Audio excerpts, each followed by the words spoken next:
Music? Hello? Ah, there you go. Okay.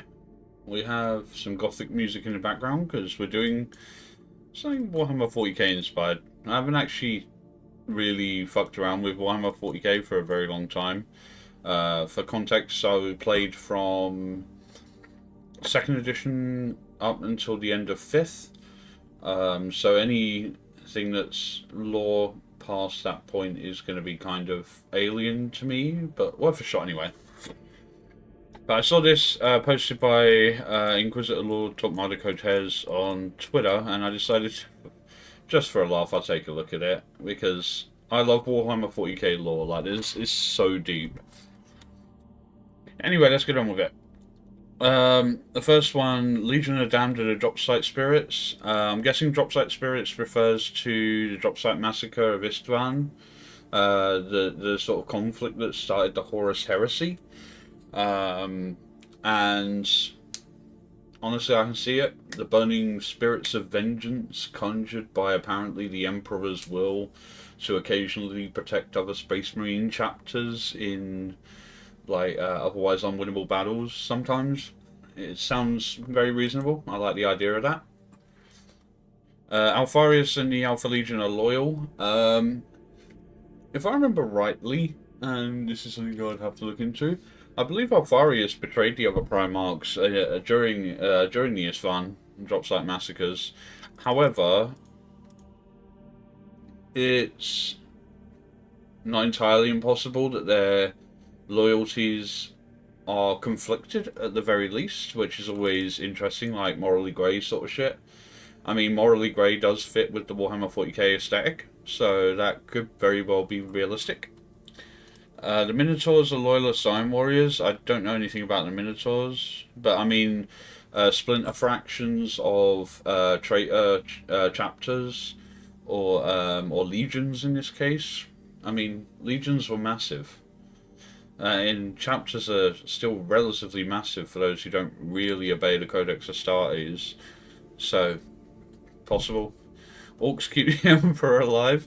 A lot of the lore that I've read for orcs is mainly from like the Commissariat stuff, like how they respected Commissariat as like, an amazing general slash warlord slash whatever because he was good at what he did or whatever they respected him for.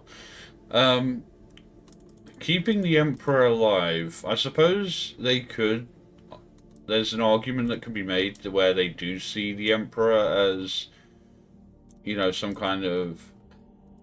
I don't know. Actually, no. Hold on. Because the Orcs' entire sort of thing is that their shit works because they believe it works. So I imagine that the argument that could be made for this one is whenever the Orcs see a Space Marine, they immediately think, well, there must be a pretty powerful leader behind these powerful warriors, who is, alive and well somewhere, obviously commanding them. So perhaps that's what it is. It's like what's it called? There's a word for it. I can't remember the word though. It's like they they believing. It's like second-hand belief. Like even if there's a chapter master or a commander on the field, they still believe there's somebody bigger even behind that. So maybe that's true. The Emperor was a Dark Age weapon. I think the Emperor's his origins are pretty well fleshed out at this point. I mean, it could be the case that he was his conception and the story behind him was created because of some requirement for a weapon or a person of extreme power at that point in time. Fair enough. The World Eaters were Khorne's third choice. I don't think that's got anything to do with anything actually. I believe the legions were gifted to the Primarchs that they are from the gene seed of. I don't think there was an option. Oh no, Khorne. Khorne, the Chaos God. Sorry, I thought it's. I actually thought it said Khan, but even then it doesn't matter there because Khan is still a world eater. He's the captain guy who kills his own men, kill main Burm, etc., etc. Um, I don't know. I think it'd probably be hard to question Khorne's decision making. I can't think of a chapter or legion that's specifically more violent than the World Eaters, considering the brain nailed this shit. Um, at the same time, I mean, they could have considered the Lunar Wolves or the Sons of Horus first, considering, like they were the first to betray. I suppose technically they weren't the first to betray, that's a lie. World Eaters came first, if I remember right. Um, but yeah, I can't think of anything more violent than the World Eaters, so I don't know, I'd question that one. The Emperor planned the Horus Heresy. Honestly, that wouldn't surprise me. Like, we all know the Emperor plays 4D chess for a laugh. Um, so it's entirely possible the entire everything that played out throughout the Horus Heresy, if not directly, could have been indirectly planned by him. I think it has been said that he knew that shit was going to go down, and that's why he favoured certain. Like, I'm pretty sure it was. I'd have to. I've got so many books, so I'm gonna have to look into this. But like, if I remember rightly, the reason that he favoured Horus was because he was hoping that Horus wouldn't be the one that betrayed him. But then again, that might just be me misremembering shit. So, Ferrus Manus finding the Necrons first. I can never remember if Ferrus Manus is Iron Hands or Iron Warriors. It's one of those two. Honestly, it wouldn't surprise me. Just kind of, like the whole. I think are they the ones who cut off their hand to swear fealty to the chapter, and replace a lot of their shit with biomechanics. Honestly, wouldn't surprise me. Would make a lot of sense. The Emperor was created by the Old Ones. Again, it could have been a plan of the Old Ones to create the Emperor, but I don't think there's anything in lore that specifically says the Old Ones had any real interaction with humanity, unless it's something that's come out past 5th Ed. So, the Eldar created their pantheon. I mean, they created a Chaos God from specific patterns of behavior. So, yeah, I mean, I can see the argument for this. Like, they are a highly psychic race, and they could realistically have been. I mean, I think they were highly psychic from the start because they were created by the Old, but they were direct creations of the Old Ones. So perhaps the pantheon of Eldar were like the first creations of the Old Ones, and that's why they're considered God. Like, it's one of those sufficiently advanced technologies indistinguishable from magic sort of things, where they are so much more powerful than the rest of the Eldar that they are considered gods in a pantheon. But again, like, that's something I'm not fucking around with. 2 and 9 are still alive. This obviously refers to the two quote-unquote missing Primarchs. They're Primarchs, so, like, obviously ridiculously difficult to terminate. I remember reading Burning of Prospero, which is Spaceballs going to basically eliminate Magnus, because Magnus fucked with something to do with the psychic stuff when the Emperor was creating the webway sort of stuff in order to warn them about the Horus Heresy about to happen. And other than that, I'm not really sure. Like, I don't know, because they would have had to have gone missing prior to the Horus Heresy, or they must have either gone missing or been eliminated before the Horus Heresy began. Because there is a passage in a book I remember reading about Malkador basically throttling one of the Primarchs, or even considering mentioning them. But at the same time, it's hard to determine whether they'd be alive or dead. Like, to the best of my knowledge, like, no Primarch has been directly, besides Horus, who was killed by the Emperor, and Sanguinius, who was killed by Horus. I can't think of any that were directly, like, 100% completely dead. A lot were either missing or, yeah, mostly just missing. I mean, with Rabaut Gilliman being resurrected by Eldar magic, and Actually, that's one that's about to come up. Come to think about it,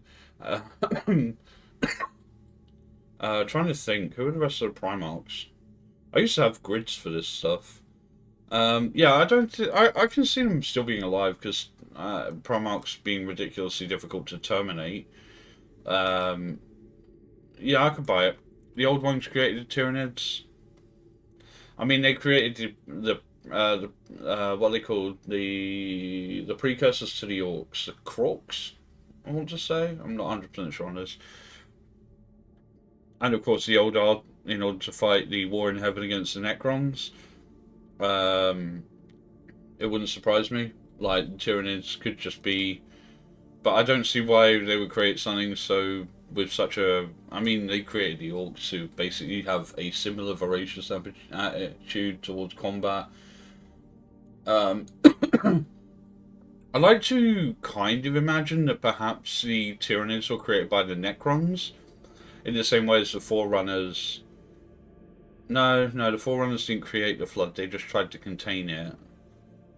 Some kind of experiment gone wrong with DNA that created a very combative race that are also like endlessly hungry. Perhaps I don't know. That's hard. I can see the argument behind that theory, but I don't know if I 100% agree with it. Clone Grim is the real Fulgrim. Yeah, I think I remember something in the lore about the real Fulgrim was possessed by the demon inside his sword or some shit. Um, in a moment of weakness, sort of moment. Um, so perhaps the real, quote unquote, real Fulgrim is just a demon masquerading as the real Fulgrim. And the clone Grim, which is the one created by Fabius Bile, could actually be the real one, considering Fabius Bile is an Emperor's Children. Not Emperor's Children, they're, I mean, technically still Emperor's Children. I think he still brands himself as such. But yeah, I can buy this. Sanguinius is split between the Sanguinar, Mephiston, and Dante. Um, I don't want to say Astalor because Astalor is Hearthstone. What's the Reaper, the Reaper one? Hold on, let me. Blood Angels, Astaroth the Grim. That's the one. I used to have the model for both the Sanguinar and Astaroth. But I wouldn't say these ones specifically. I would definitely the Sanguinar 100%. 100% is a fragment of Sanguinius. Mephiston, no, like I can't see it. Dante, possibly. Apparently, he's like the oldest lived space marine, or something close to that. But not necessarily Mephiston. I would, if I was going to do this as a thing, I'd say Sanguinar, Astaroth, and Dante, um, because they would represent effectively the three different psychological states of Sanguinius, the savior of his people, the savior of those who go into the Black Frenzy, I think it's called.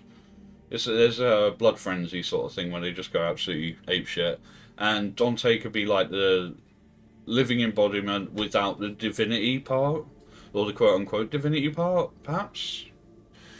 The Tower of the Emperor's backup plan. Oh, the space commies.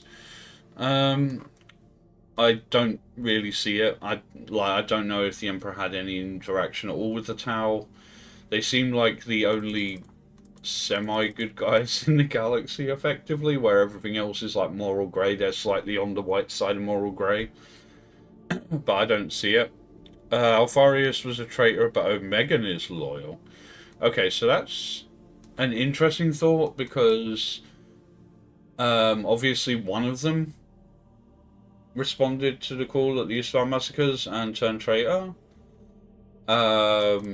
But the other one doesn't. But then again, there are a full chapter of people who refer to themselves as Alfarius if there are ever questions. So I guess their entire sort of shtick is unknowable. The Emperor is Malal. Malal, I believe, is the fifth Chaos God, or the speculated fifth Chaos God. Possibly. he has a lot of power considering he's a human. He was granted access to the Chaos Gods um, before the creation of the Primarchs and all that. So it's possible that a small fraction of a Chaos God resides within him that gave him all that power and the ability. Because I mean, it kind of makes me think of the Mikola situation in Elden Ring, where like everybody's like, "Oh, he's so loved," and you know this, that, and the other. But at the same time, Bewitching Branch, you know, shows that a lot of that love may not have actually been earned properly. So a lot of the Emperor's power may have been derived from being quote unquote part Chaos God or like possession from point of conception. Zinch wants Chaos to lose. I agree with this. There was a video I watched a very, very long time ago about what happens if each race wins the galaxy, basically. Like, obviously, if humanity wins, hooray, humanity wins. But like, if the Tyranids win, there's only so many planets they can eat before there's nothing left to eat. If the Necrons win, I guess it's sort of the same as the Imperium, whereas like, hooray, they win. And then what? I reckon, but Chaos has the most to lose if they win. So maybe Zinch is also playing 4D chess in that it's like, if we win, there's going to be no fun anymore. Like, there'll be no more, for Zinch specifically, there'll be no more scheming. There'll be no benefit to their existence. There'll be no souls to draw from. We are the Chaos Gods, the players, or the Imperium? I disagree quite a lot with that. I don't know. I don't know how even to fucking quantify this as an argument, because like, if they mean we as in the player of the Chaos Gods, and yeah, we control our armies and we um you know, we make secret. I don't know. This is kind of dumb. The Emperor was just a random human that got lucky. Again, like a lot. The thing is yeah, he could have been, but at the same time, he could also have been part demon and um, part, you know, plan of the old god. So a lot of his getting lucky, quote unquote, could also be like planned luckiness, if that makes sense. Like, he was a lot of his it kind of makes me think there's an episode of Doctor Who, Go Left, the one with Donna Noble when the Doctor dies and like she has to change the timeline and go right and all that kind of shit. Perhaps there is something playing 4D chess with his existence that you know, that leads him down the correct paths in life in order to, you know, give him the opportunities that make him as powerful and one as successful as he is with whatever he does. But yeah, otherwise that's pretty much my thoughts on this, and all in less than 20 minutes. Nice. These are cool. I might do more of these if I find more of them. Thanks for watching.